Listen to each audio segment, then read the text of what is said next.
রাঙ্গামাটিতে এই প্রথম আসলাম, আর এই প্রথম রাঙ্গামাটির ঝুলন্ত ব্রিজে উঠলাম।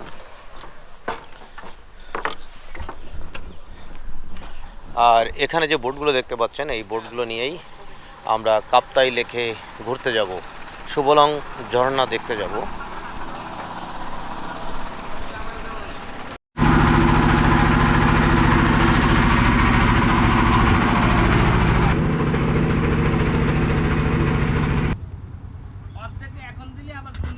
কাপ্তাই লেকে ভাসমান দোকান এটা, আমরা এখন দোকানে আছি।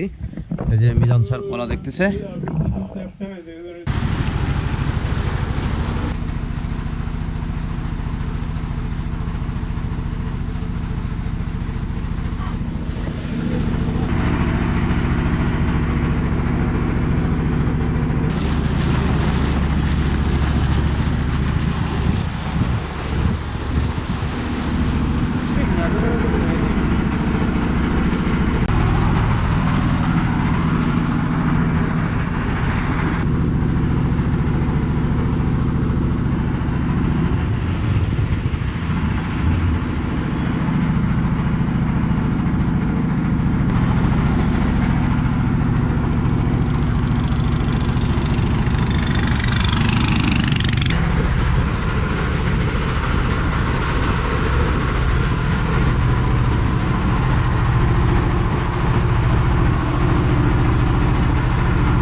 আমরা কাপ্তাই লেকে ভ্রমণ করতেছি, যাব সুবলং ঝর্ণা সহ।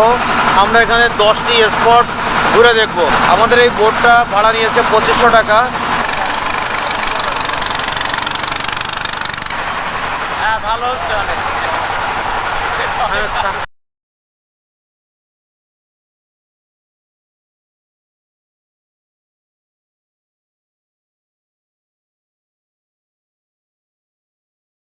আমরা সুবলং ঝর্ণায় পৌঁছে গেছি, কিন্তু ভাগ্য খারাপ যে এখন ঝর্ণায় আসলে কোনো ওইভাবে জল নাই, অল্প অল্প ফোঁটা ফোঁটা পড়ে আর কি।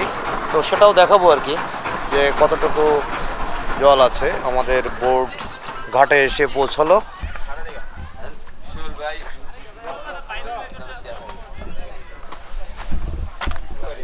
তো আমরা, এটা হচ্ছে বোট ঘাট। আমরা সুবলং ঝর্ণা দেখতে আসলাম। সুবলং ঝর্ণা রাঙামাটির একটা আকর্ষণীয় জায়গা। তো যারা রাঙামাটি ভ্রমণ করতে আসে তারা এই ঝর্ণা দেখতে আসে, কিন্তু এখন ভাগ্য খারাপ, কারণ শীতকাল, এখন ঝর্ণা শুকনা, ওইভাবে কোনো জলপানি কিছু নাই।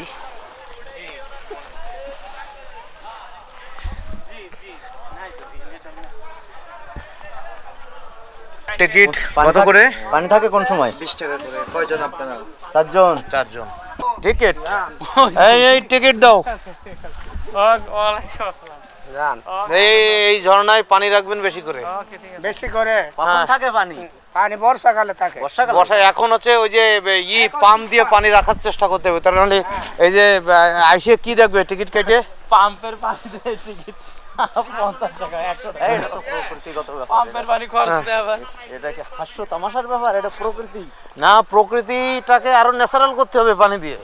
হ্যাঁ, 20 টাকা এটা আমরা জানি যে এটা প্রকৃতি, কিন্তু এটা আরো ন্যাচারাল করার জন্য পাম্প লাগানো লাগবে। তখন করবে 100 টাকা। ও এই জায়গা দিয়ে আবার পথ কেমন এটা? ওহো, পানি কোন সময়?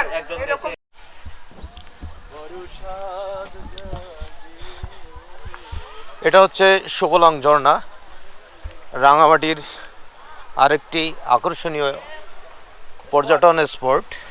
তো একটা দেখে আসলাম আমরা ঝুলন্ত ব্রিজ, আর এখন এসেছি সুবলং ঝর্ণাতে।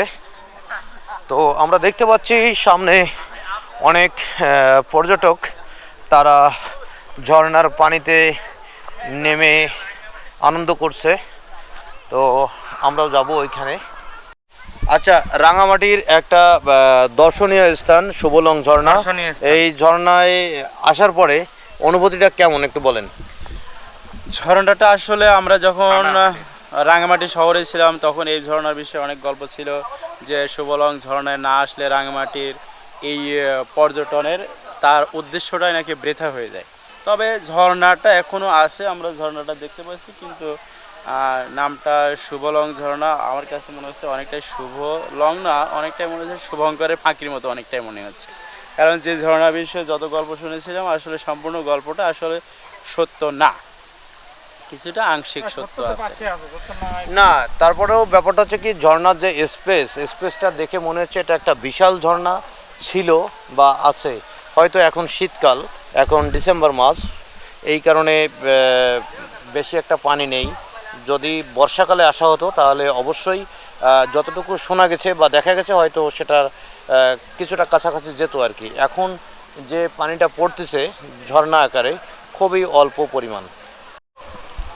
তবে যতটুকু আছে আর কি, তো সবারই উচিত এখানে আসা এবং দেখা। ঠিক আছে, যে এই যে ঝর্ণা আসার জন্য যে বোর্ডে করে আসলাম, বোর্ডের জার্নিটা প্রায় 1 ঘন্টার উপরে ছিল, সেটাও উপভোগ্য ছিল। আর এসে যে ঝর্ণা নাই তা না, যেটুকু আছে আর কি আছে আর কি।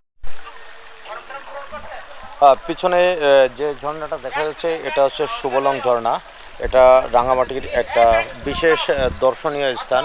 এখানে আমরা আসলাম, এখানে আসার জন্য রাঙামাটি শহর থেকে বোর্ড ভাড়া করে এদিকে আসতে হয়েছে।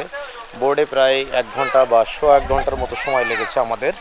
তো বোর্ড ভাড়া এখানে ছিল হচ্ছে 2500 টাকা। তো আসার পরে ঝর্ণায় একটু পানি কম আছে আর কি। এখন কিছুটা পাহাড় টাহাড় শুকনো আর কি, অল্প অল্প পানি ঝরছে।